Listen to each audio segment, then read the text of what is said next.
trip? Is that what you were doing? Watch what you're saying, guys. Hold on. I got you. Yes. We went to North Carolina and then to Tennessee to Nashville.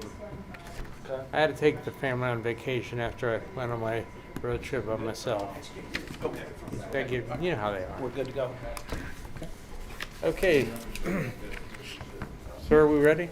Yes. Ready? Okay. I'd like to call this Monday, July 19th, 2021, Canal Winchester School meeting to order.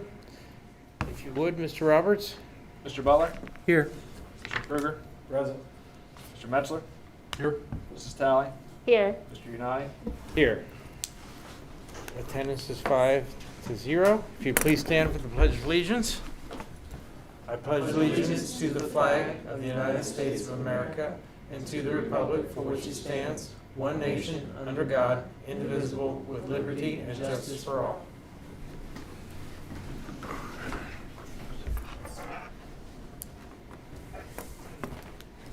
Thank you. Are there any additions or deletions to the agenda, sir? We do not have any additions or deletions to the agenda. Good enough. So I need a motion to approve the agenda, if we could. So moved. Mr. Butler Second. and Mr. Metzler.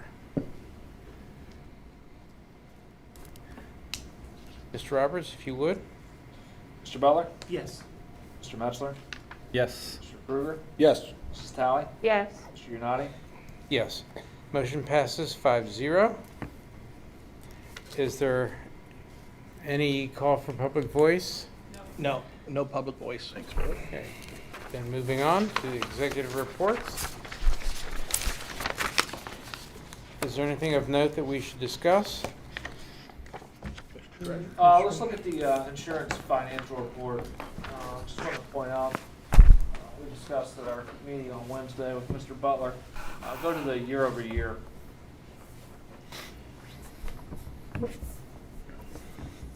Going.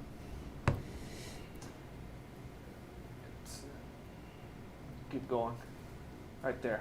It's not a good comparison year. Last year was obviously COVID, and we lost about 2 months of medical claims with everything being shut down. But it's still somewhat concerning when claims are up nearly 17%. So claims were up year over year, $156,000. And if we look back to what it was the prior year without COVID, they were 4.7 million, or just under 4.7 million. So in the last 2 years, we've went up almost 1.2 million in claims. That's a pretty big increase. So we're probably going to need to look at some point with the insurance committee to come up with some plan design changes. And I'm not saying anything drastic, just to try to change behavior. Like an ER copay, for example. I think ours is $75 right now. Maybe you drive that to $200 or $150, and that changes kind of where people go. It's waived if you're admitted. Start maybe taking a hit at some of the deductibles. I think we're 100, 200 on the deductibles right now. So slowly making some plan design changes to get some more cost absorbent things. We did have a bad year as far as high claimants. Last time I looked, we were close to 8 that had exceeded or been right at the $150,000 threshold. I apologize. It's okay. But those are expected. I mean, so those are things that the plan's ready for. It's the other things that we have to try to educate and do things on. So you can educate, but at the end of the day, plan design changes are what lead to behavior changes. I'm not saying a high deductible or anything like that. I'm saying just let's start knocking away at the plan a little at a time. So we'll get with the insurance committee to try to start getting those things done, because we do have a rich plan, and it's starting to reflect that in the claims costs. We've picked up a lot more employees.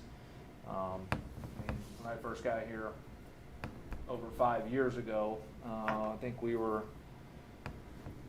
right around 270 total membership, and we're approaching 390, if not more than that now. So we've added probably about 80 staff since I've been here, but at the same time we're also picking up people that was here and either had single for a long time and got a family. So there's been a lot of people go from waiving to picking up insurance. So it's not just new employees, it's employees we've had that either waived or had single coverage that's picked up our insurance in the last 5 years. So couple that with rising costs. I mean, health insurance costs 5 years ago were probably up 50%.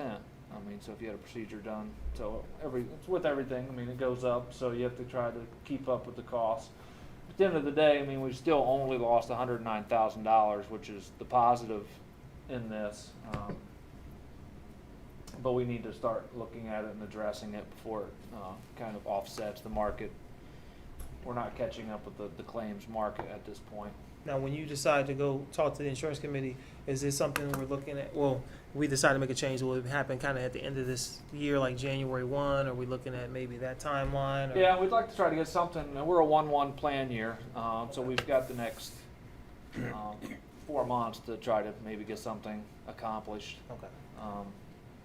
It also could be wouldn't be available to the unions most likely because I don't think they would agree to it. But getting a high deductible plan in here is a secondary option. One, there's people that don't have our insurance because the premium is too high. So to have the secondary option gives other employees a possible choice to have an insurance plan with the district also. But at the same time, it also gives people that aren't using health insurance an opportunity to save some money by saving premiums and saving up in the HSA accounts too. Because right now, I mean, a family plan, you're paying about $6,500. So if you're not going to the doctor much, you're paying a high premium and getting nothing in return. So at least a high deductible plan would be beneficial to people that's in that boat. So just giving different options. Are you not comfortable with the 2.3 in there? I mean, what are you comfortable with as far as an ending cash balance? Where should 2.3 is good, but I mean, at some point, we're not going to be able to keep chasing 5 and 6 and 7% premium increases. I mean, the family rates are at $2,200 right now. So at some point, you have a breaking point on what's too high. And I think you're getting up to that point to where, I mean, right now, employees are paying what, $550 a month. Yeah, about that. It'll probably go to 600, and it'll probably go to 650. It'll probably go to 7. So I mean, that gets up to be kind of cost ineffective for you once you get up paying almost $7,000 a year in premiums. Like I said, I mean, if you don't go to the doctor, you're essentially throwing $7,000 away just for the assurance of having insurance. I mean, it works for some, but I bet we have a larger group that's paying more in premium than they are in benefit. I think it makes sense if you're So gonna just have just two different plans for someone to choose from. You're not forcing anything. correct. You make that choice, I think. But I think the It'd biggest be thing interesting is to see the numbers after that. I think the biggest thing is to start changing the deductibles a little bit, the max out of pockets a little bit. I'm not saying anything drastic, but right now $100 for a single deductible is pretty cheap with a $500 max out of pocket. Maybe you make that $300, $400 deductible with an $800 or $1,000 max out of pocket. I'm saying making small changes and look at and take it over the next 5 to 10 years instead of all of a sudden we change the plan design from $200 deductible to a $2,500 deductible, and then people's kind of have to plan and make decisions quick. Let's just kind of eat away at it while we know the data is not going to change. I mean, trend's 12% for health insurance costs that increase every year. So we went up, 7.4% in rates, and costs went up 15.6%. And that's with controlling fixed costs. I mean, fixed costs only went up 17,000. So most of it's all in claims. So the 2.3 definitely gives us a lot of wiggle room and freedom and assurance. I mean, we'd be panicked if we were super low. So we just need to eventually, I mean, we're one of the only districts that are still grandfathered into health insurance. I think it's just time to start making small changes to the plan to keep up with the claims costs. And then if we decide to make a change, what we're talking about is not really going to affect our certified staff. So this is more for like our classified staff, so we're not gonna have to go like negotiate this if we decide to make some changes or some tweaks. It's something that we can do without having to go to the union or anything like that. Yeah, we would have to bargain it, but the CBA right now opens it up for 3 years of Okay. discussion with health insurance to be able to do those things, but it would have to be agreed upon Okay. with both unions. Okay, But both agreements state in there that we will continue to evaluate health insurance plans over the next 3 years of the CBA, okay. so. Good enough. If you want to pull up the other financial document, it's the June, so it's a good time to kind of compare it to the forecast. We'll do the year over year, keep going, it'll be the second one of this. Year over year, we ended up, revenues ended up being up 3.8%, 1.8 million. A big chunk of that, as we know, was property tax and real estate tax. Line point 1305 state revenue ended up being 390,000, but a big chunk of that was them reinstating the budget reduction that we had. So that's kind of deceiving, that our state revenue was up 390,000 when really it was down 300,000. So cost-wise, if you scroll down, costs were up 1.7%. This was also skewed a little bit just from the $600,000 lease payment that we had. So if you look at line 3.03, we were down 700,000. We paid off a lease last year for 625. So that's a big chunk of that. But at the same time, even without that, we still would have been close to break even. So revenues were up about as much as expenditures, even without that. So that's always a good sign. $37.7 million in the general fund in the bank, up $4.6 million year over year. District's in good shape. I mean, there's just no other way to sugarcoat that. We continue to make good decisions, but at the same time, we continue to add support staff and add the things that we need. There's 4 new positions on the agenda tonight to help in those areas of intervention. A new behavioral specialist, so we continue to do the things that we know is needed, but at the same time, we look at and analyze the other things that it might be not wasteful, but things that aren't necessarily needed, and we're allocating the dollars to where we really need it. So it's definitely a sign to continue in the next couple of years. And with a 3-year negotiation locked in, we kind of know where we're at, and it expires at the same time as our emergency renewal. So we're sitting in a good situation to know where we are when we go for that renewal in 2024. I mean, who knows where we're going with COVID? I mean, I think Mr. Seiler will talk a little bit about that later. I know some states are starting to come back and battle back a little bit. Knock on wood, hopefully it's just more noise, but we don't know where that leads. And we've got the ESSER dollars, we've got a plan for the ESSER dollars that we've received, but if things start happening, then we'll have to come up with a new plan to kind of offset some of those things and costs. So next month I'll update you on the state funding. There's about 80% of it I really know. There's still some numbers that are kind of, what are they, what was in language. So I don't really want to speak too much about that tonight, not knowing all the full details until the simulations are released and they actually get the numbers of what they're going to be to us. When will those be released? They're saying they're going to keep us on this formula until the end of September. So hopefully they have them out before that, though, on actual numbers and what we're actually receiving. But I doubt it. I would venture to guess it's going to be October before we know truly what our numbers are. I just needed to see what the language is to kind of tell us what special education, transportation still an additional line item, was it in the formula, was it not in the formula. So there's little things on the funding on how it works, because they're telling you that you're receiving X amount of dollars more but are you really receiving more, and are these things separate, and those type of things? So it's just kind of getting through the numbers and legislation. So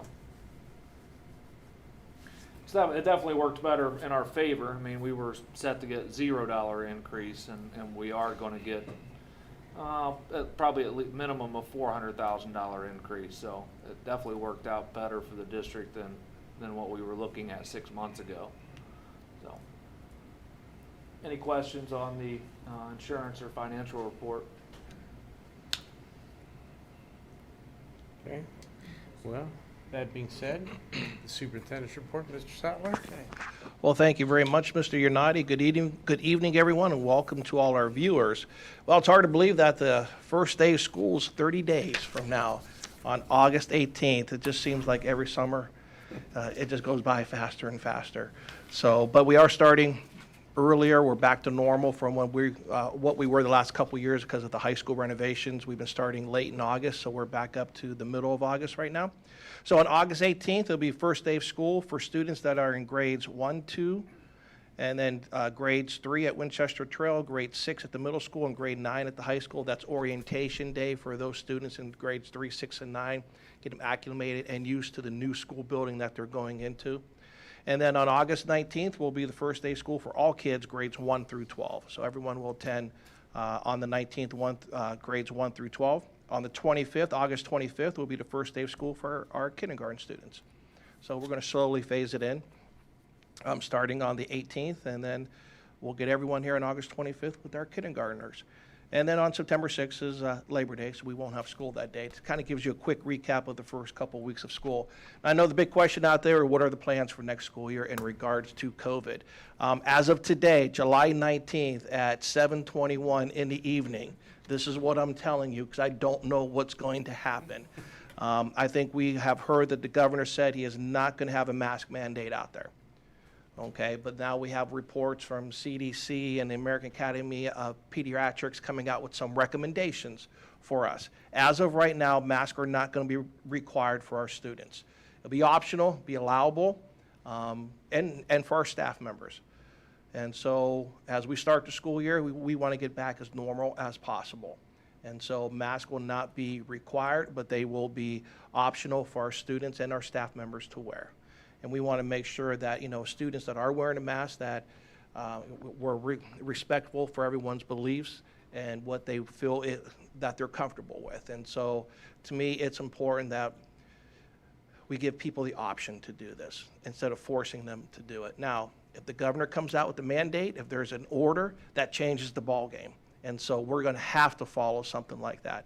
There's actually a Senate bill out there, I think it's 209.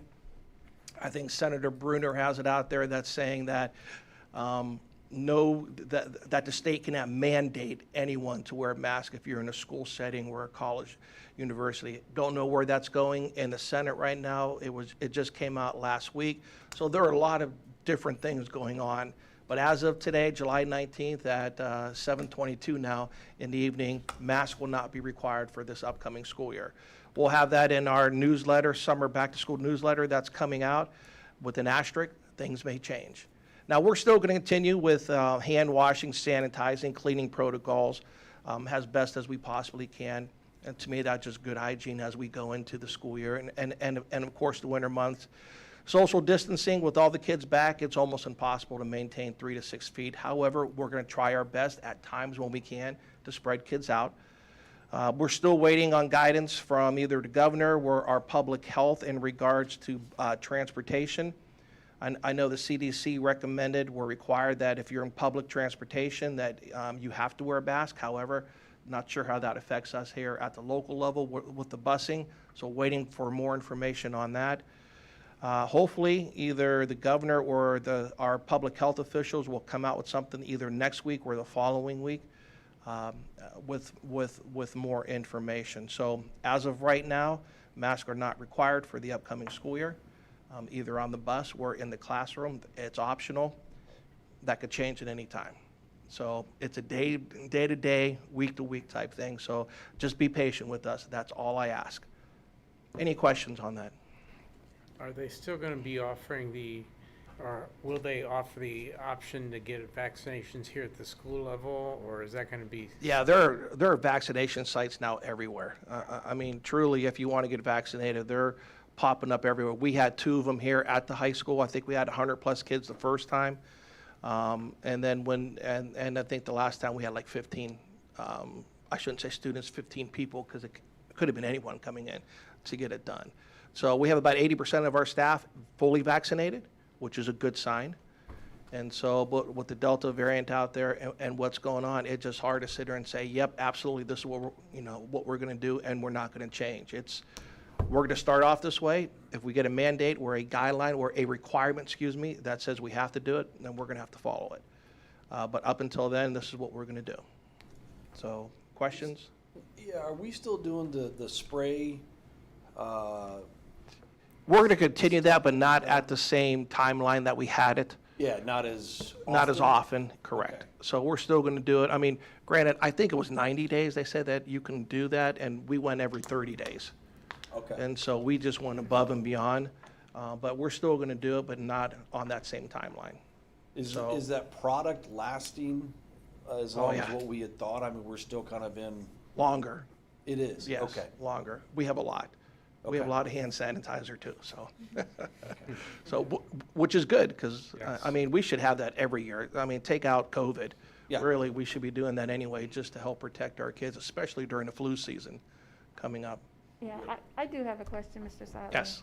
Are there any plans for the district to just make the parents and the community aware of or highlight the changes that the district plans on making as we transition all students into school?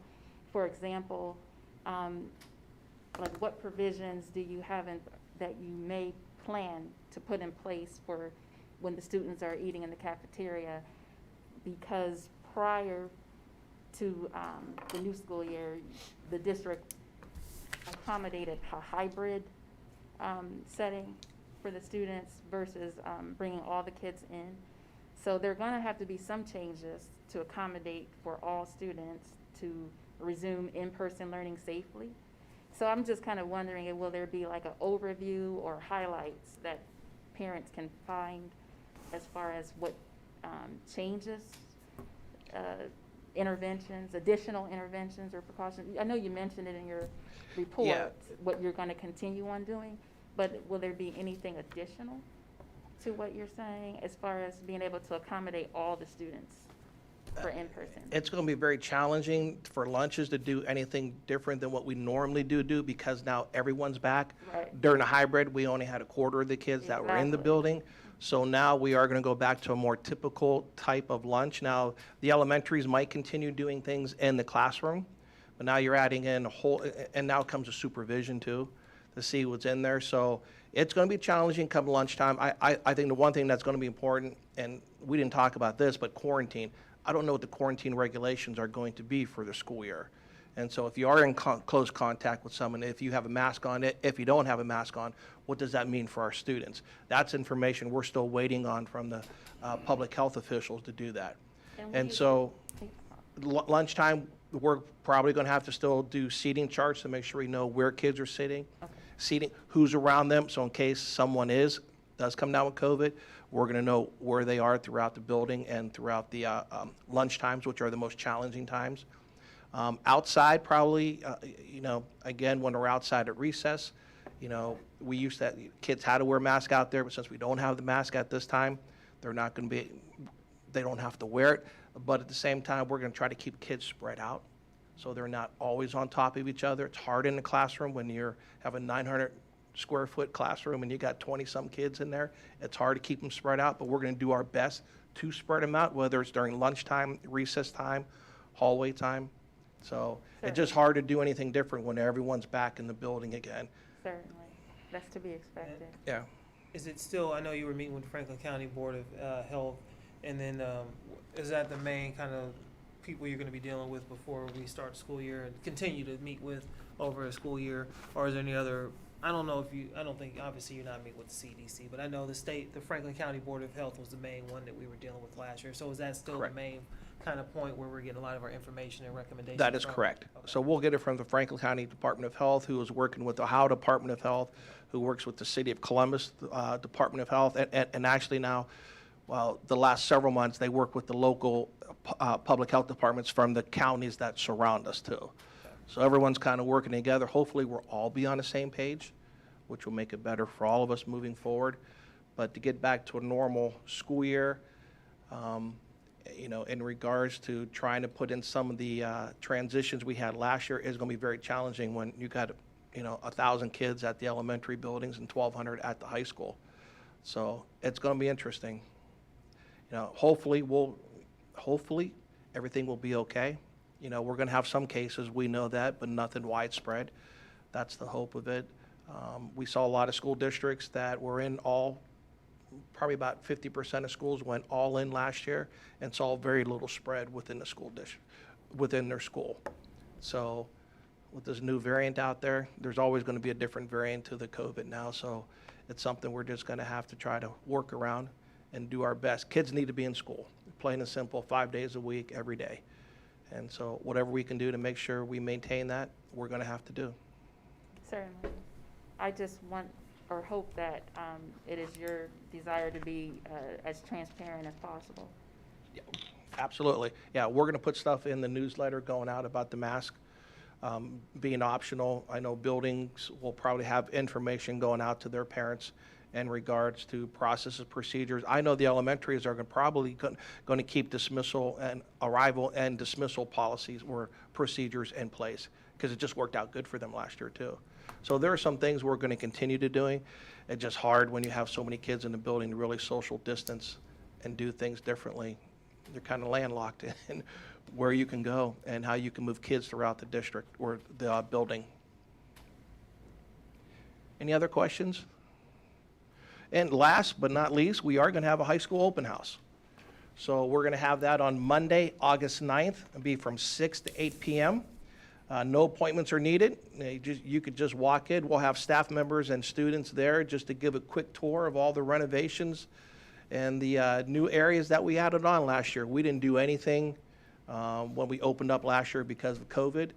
And so people have been asking, hey, are you going to have an open house? So Monday, August 9th, and so Bridget will have to get that out to our community from 6 to 8 p.m. in the evening. No appointments necessary. Just come on in and we'll give you a tour of renovations and then new additions that we added on. So exciting. It's fun. Anything else? Any questions for me?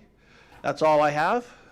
As always, make it a great day or not. The choice is yours. Thank you, Mr. Sutler. Moving on to district reports. We have a discussion from Chartwell's. Anything with chart rules? No. Nope. It's just the only report this month. So it stands out. I think it looks favorable, though. They're bringing in more money than they're spending. Looks favorable to what? It appears they're bringing in more money than they're spending, at least right now, probably due to the federal. Yeah, it was a great year in food service, and it's got extended until June of next year, so I'd expect something of the same. We'll probably come up with some sort of plan to make sure our equipment is up to date. Oh, yeah. Refrigerators and things like that, take advantage of some of the extra money. 'Cause I know ODE is gonna be barking at us for having such a large cash balance, so definitely wanna get with Tammy and the cafeterias and make sure we're not utilizing and trying to get by with old equipment when there's no reason to. So Right. we'll come up Good. with a plan and kind of update as much as we can. We don't wanna waste the money, but at the same time, we wanna make sure we have the proper things, so. No reason not to modernize and make it efficient. Yeah, and we'd already done some things at the high school over the last couple of years, so we'll look at the rest of the buildings and see, but the unfortunate thing is I think most of our equipment's in fairly good shape. Yeah, it's in real good shape, yes. Okay, any questions, ladies and gents? Okay, moving on to the consent agenda. And Do I need a motion for that? So move. Second. Mr. Krueger, Ms. Tally? Okay, number one, we have minutes from the approval of minutes from the July 19th, 2021 school board meeting. Second one are donations from the CW Lions Club to the marching band for $100 and from Corey Code to the athletic department for $100. Always very gracious of those who donate to the school district in many different ways, so thank you.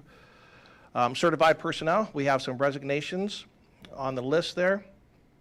We have a leave of absence from Jenna Roberts, and we have some teacher recommendations. And a couple of these teachers are new positions that we're bringing on this year for intervention support at the middle school and high school. And we also are adding on a behavioral specialist. So this will be our third one for the district. We already have 2 on hand, so it's always good to know that we're doing everything we can to support our kids in the classroom and with the social and emotional aspect of it. We also have a paid internship that will be with us today, this year, a psychology internship, and actually will be paid through the Ohio Department of Education. So we're glad to have her on board. This is very good, and I thank Mrs. Hippler for getting that set up. Thank you. And then classified personnel, we do have letters of resignations for retirement from Carolyn Gray and Kristen Thompson. And as always, we're very grateful for the people who have spent their time here in Canal, Winchester. Carolyn's been with the district for a long time, and she's done an outstanding job, and we want to wish both of them the best of luck in their new chapter in their book of life, and I hope they enjoy their retirement. Classified recommendations, moving forward. So we have a few bus drivers, which is good. I think we're still down a couple bus drivers, but Dr. Bruning is working on that. We are good to go for the school year, but it's always good to have a few extra bus drivers because it is going to be tight. But we're working on that. We have supplemental recommendations for this school year, for this fall season. And then we have some volunteers. And we have an overnight field trip, and this is for the Canal Winchester High School cross-country team going to Geneva Hills Lodge from August 1st through August 3rd. Handbooks for the 21-22 school year. If you go through the handbooks, you'll see the highlighted areas that changes were made. And then we have special services contract with Eagle Wings and Licking County ESC for the 2021 school year. And then classified salary schedules. We are making a change to a few classified salary schedules to meet the roles and responsibilities of those positions. And then finally, we have a Fab Lab Consulting Contract. The Fab Lab is part of a grant that we apply for, expanding opportunities, correct, grant? Title I. Through Title I. And basically, this is part of our school store. It's a print production program for the district. We've ordered some machinery to help us in printing on shirts, digital printers, what else did we Screen order? printing, Screen printing, embroidery machine. So we ordered a lot of equipment, laser engraving.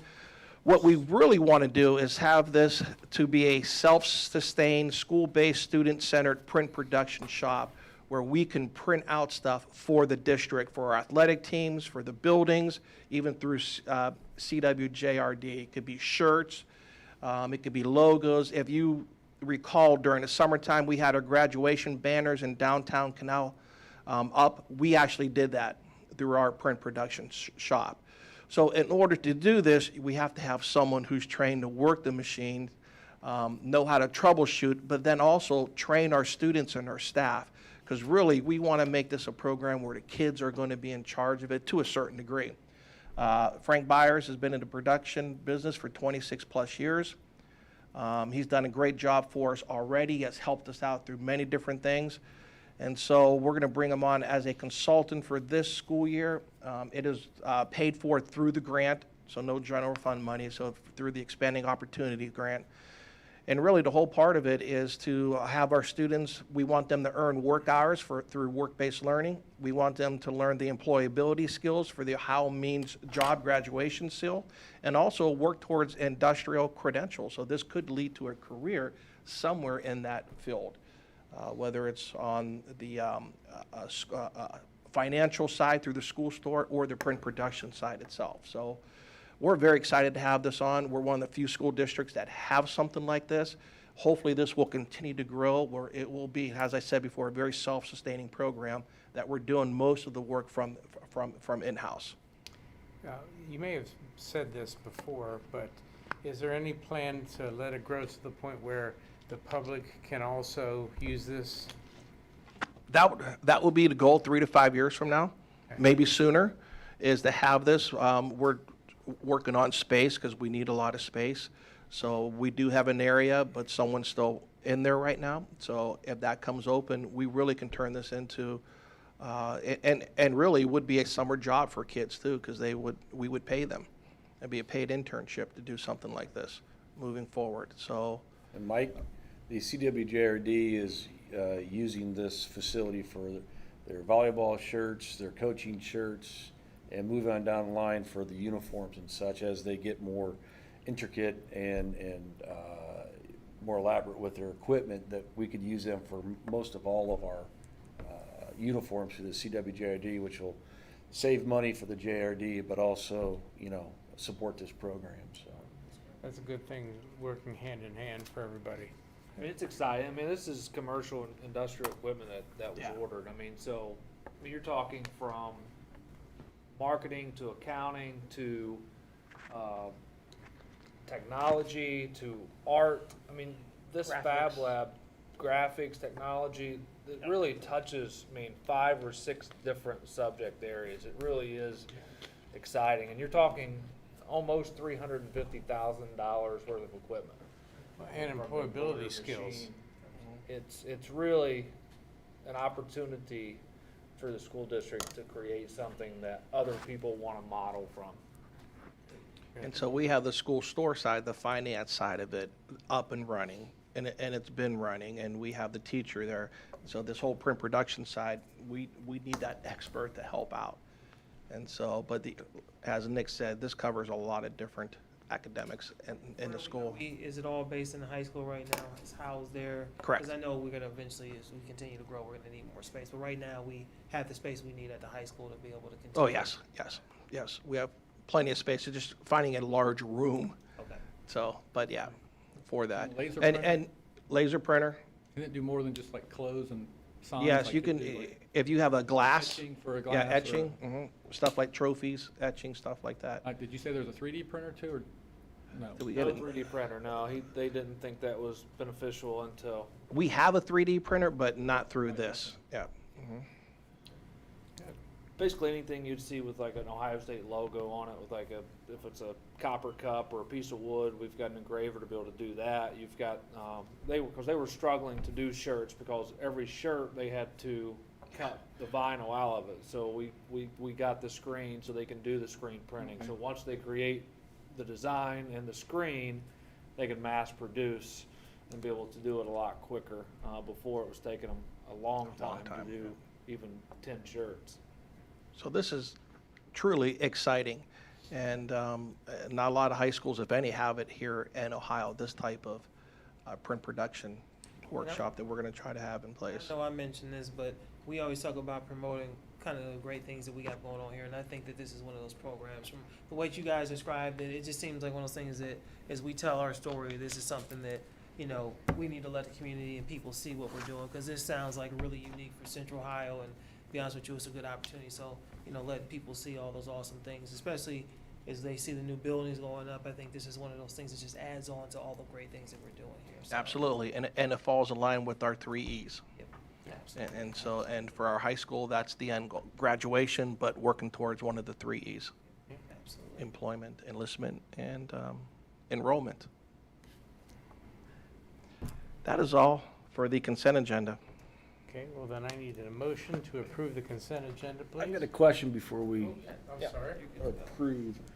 Since I'm just not picking on Brooke since she's here, but I do want to, like Kevin said, highlight things that are positive and what we're doing here as a district. So we're adding a behavioral specialist and a psychology internship. Do you have offhand like how many folks that we have in that segment, do we still have the interns coming from OSU back? I mean, what kind of numbers do we have all encompassing? Because I think this is something that I want to continue to promote and to have out there so people know what we're doing. Just push the back of it. There you go, you're on.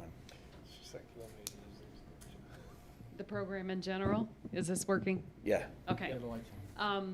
We are no longer getting the OSU, well, Dr. Dunn has resigned and no longer will be working with us. But Danny Morales, one of our current behavior specialists, has his supervisor's license, so he's going to be taking over. And we're not sure about OSU interns for next year, but we are looking at getting some from both Dayton and Capital. So he's been reaching out to a lot of other universities, and really it just depends on how many they have going through the program and how many want to be in schools versus clinical settings. So we'll still have some interns. We just never know from year to year how many. And hopefully we're going to start getting them from other universities. Behavior specialists, we now have 3, and the ones that we employ are the ones that are pretty much earmarked for special education students that have IEPs that need that service, counseling service, because we have to employ the counselors that see our students on IEPs. So we could not use one of the children's counselors for the students on IEPs and put that as a service on their plan. So that's why we kind of have to, we keep growing with our own. Plans, and they have to be our Correct. employees to see Yep. that. Okay. And you saw that Jenna Roberts is going to be out for maternity leave this year, so it's the perfect year to bring in somebody new, because she'll be covering her cases before she's building her own list caseload next year. So it saves us from having to look for a private clinical person and pay them for the time that she's out, you know, having another of our own. We also will still have the relationship with Children's Hospital, and we'll be getting counselors there. We did not have the referrals at our high school level last year to justify a full-time person at the high school, so we will again be splitting between the high school and the middle school.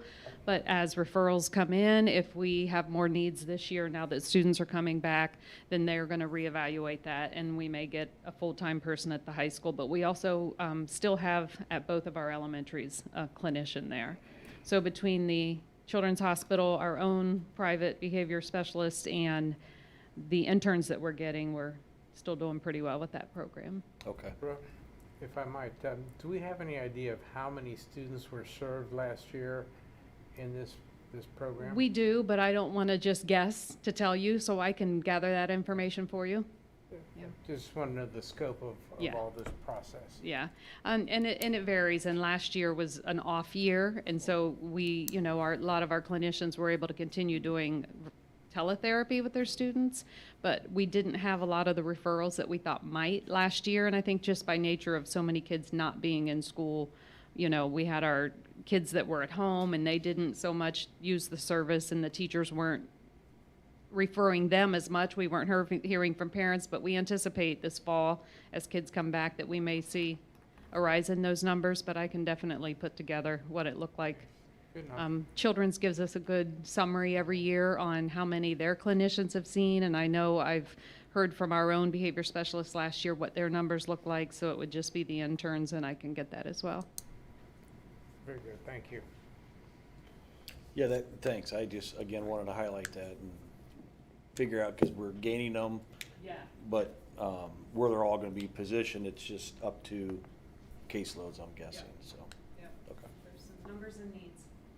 thank you. Thank you. Any other questions or comments from the board?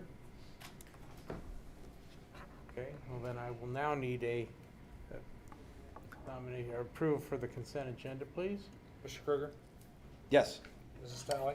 Yes. Mr. Butler? Yes. Mr. Metzler? Yes. Mr. Unati? Yes. Motion passes 5-0. Moving on to action items.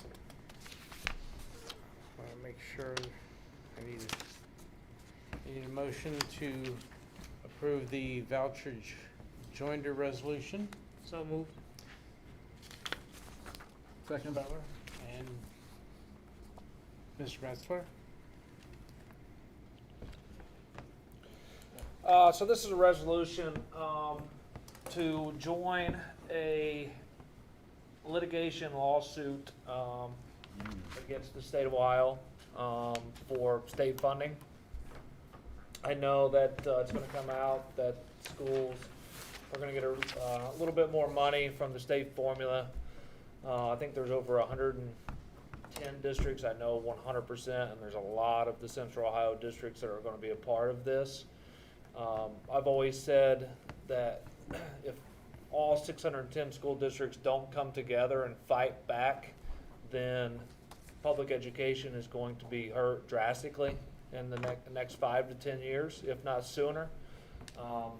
The Senate was able to get some pretty big things through this time that were very important to them with the voucher program, the voucher expansion, the credits for parents to take their kids to private schools, for homeschooling their kids. So they got a lot through that's going to ultimately hurt public schools in the long run.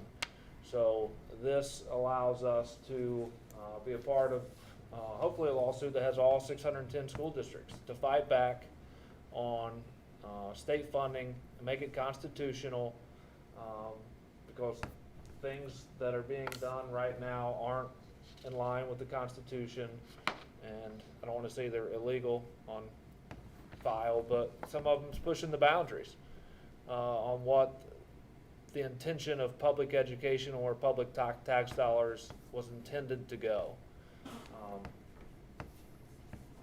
They did fix a small piece of it to where charter school and private money is no longer deducted from public schools, so it's going to be direct funded. But that also can lead to issues because the more money they funnel and give to the private institutions, the less money they're going to have to give to public schools.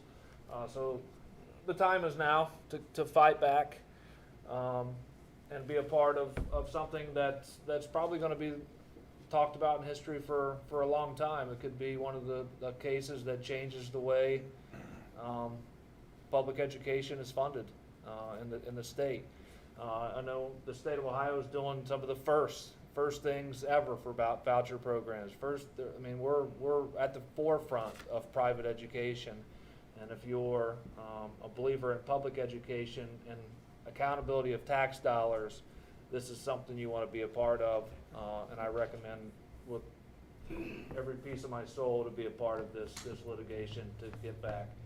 I don't have an issue with money following students. If you want to choose to take your kid to a private school, I don't have an issue with that. My issue is tax money that people are paying to educate the kids in a public school district are being sent to private institutions with no accountability. That's my issue. When you have no accountability over the tax dollars, you're asking for big problems down the line. And until that accountability piece is put in place with the private institutions, then I'm always going to have a problem with it.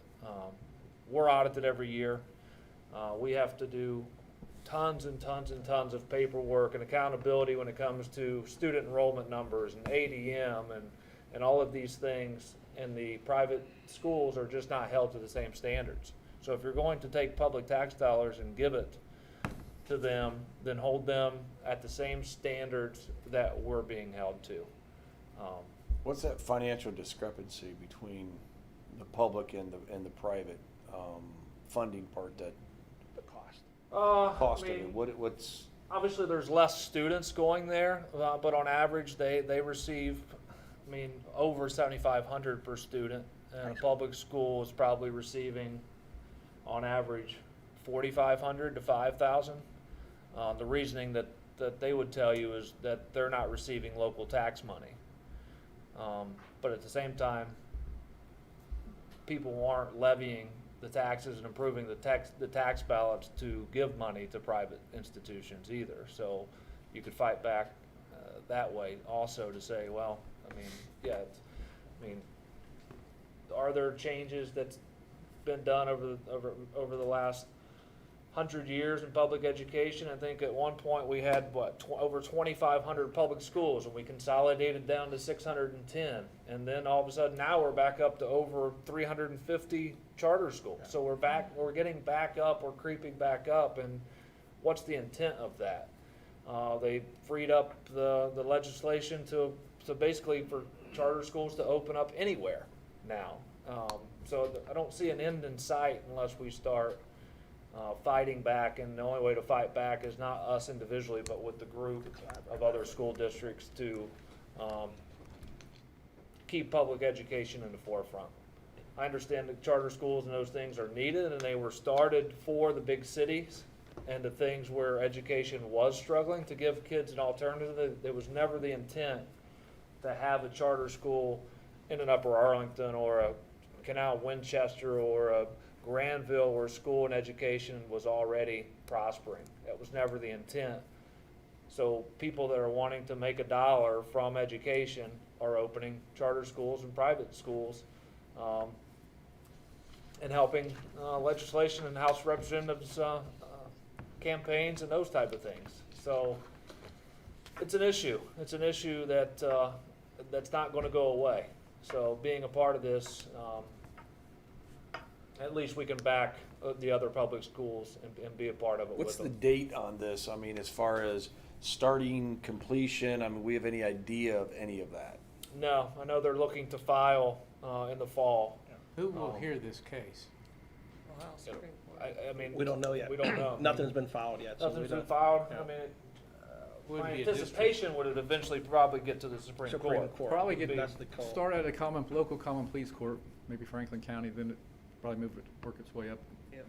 to the Kind Court of of like the Appeals. Rolfe case did a long time ago when they filed that it was the school funding for it was unconstitutional, and it made it to the Supreme Court, so And then it'll eventually. what's the number? I know we talked about getting to that 610 number across the state. How many are Central Ohio or across the state? How many have joined this lawsuit, or at least pursuing joining the lawsuit right now? Nick, do you have a number or no? I don't have the exact number. I'll get the exact number, but I know it's well over 110 last time I checked, and he had checked with I think a lot of the Central Ohio districts, and most of them were in it. The big players are in it. Columbus Yeah. City Schools, I think Cleveland, yeah.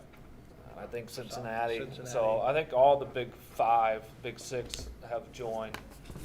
Like I said, most of the Central Ohio districts.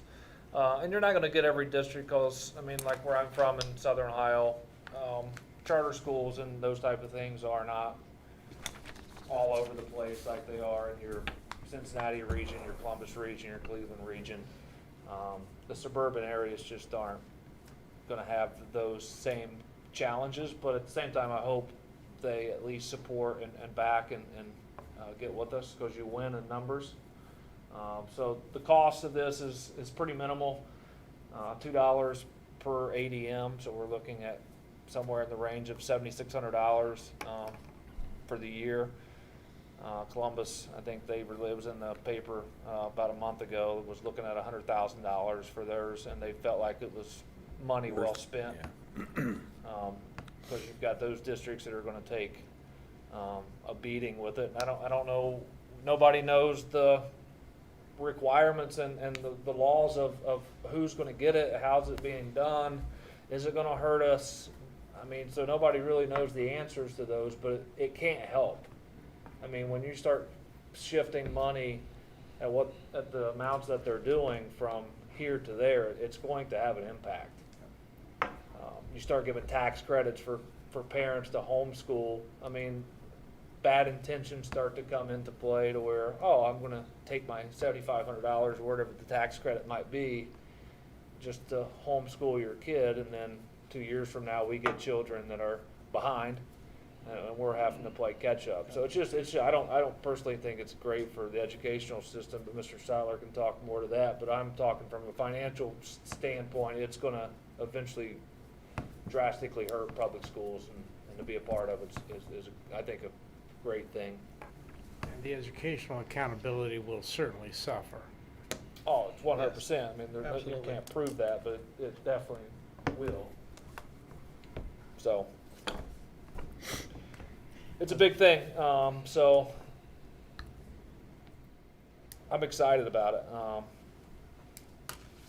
I know we made sure that there was other school districts that were part of it before we wanted to do it. But at the same time, sometimes you have to back the words that you say, and I've always said we have to stick together to win. And if we're not going to back the other school districts that's in it, then you almost just need to stop saying those things. Yeah, I was actually gonna comment on that. This is definitely an extremely important issue, and I was gonna commend district leadership for joining this joint resolution. I think it's very, very important that we do speak up, take a stand, because overall, like you were implying, like there's short-term consequences and ramifications, but there's also long-term ones that this thing can impact and have an impact on all of us. So I'm certainly glad that Canal Winchester is a part of this. Thank you. Any other questions or comments from the board? I'll just Rob? ditto to Monica's sentiments. Mr. Roberts, if you would. Mr. Butler? Yes. Mr. Metzler? Yes. Mr. Krueger? Yes. Mrs. Talley? Yes. Mr. Unati? Yes. Motion passes 5-0. And the second piece on the agenda is the contract for Meta Solutions. Need a motion, if you would, please. So move. Mr. Krueger? I'll second. And Mr. Butler. Okay, real quick, this is our IT services for the school year, for Canal Winchester for the school year. So Meta Solutions offer us the financial support through eFinance Plus, the student information system with our Power School program, and it also offers us IEP Anywhere. So this is all the services that we use in-house to support financial and the student information side. Cost of what, $77,000 for the year for this part of their services. Is that consistent with the last couple of years, or they Yeah, it creeping? hasn't No? gone up. Okay.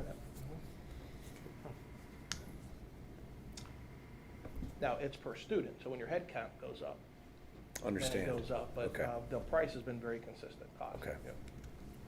Good enough. Any questions, comments? So, Mr. Roberts, if you would. Mr. Krueger? Yes. Mr. Butler? Yes. Mr. Metzler? Yes. Mrs. Talley? Yes. Mr. Unati? Yes. Motion passes 5-0. Is there any need for public voice? Any questions from our audience? Okay. No. Okay. Is there any need for the executive session? Yes, sir. Okay. Well, then I need a motion to enter into executive session to consider the appointment, employment, dismissal, discipline, promotion, demotion, or compensation of a public employee or official. So moved. Ms. Talley Second. and Mr. Krueger. And just to clarify, this is the